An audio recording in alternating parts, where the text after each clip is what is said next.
যেটা উপরে যে সংখ্যাটা আছে সেটাকে এমন একটা সংখ্যায় নিয়ে যেতে হবে যেন নিচেরটার থেকে 1 বেশি হয় বা 1 কম হয়। কিন্তু এখানে 2-এর পাওয়ার যদি 2 নিই 4 হবে, 4-এর সঙ্গে 6-এর ডিফারেন্স 2, আর যদি পাওয়ার যদি 3 নিই তাহলে 8 হবে, 8-এর সঙ্গে 6-এর ডিফারেন্স কত হচ্ছে 2।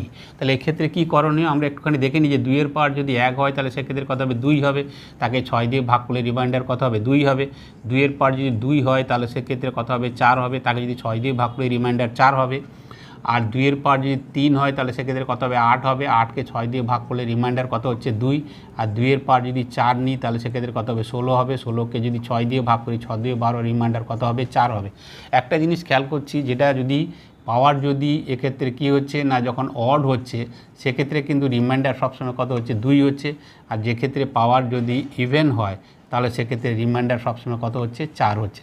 যেহেতু 192 হচ্ছে কি ইভেন নাম্বার, তাহলে এক্ষেত্রে আমরা উত্তর কী হবে 4 হবে, সেদিক থেকে ডি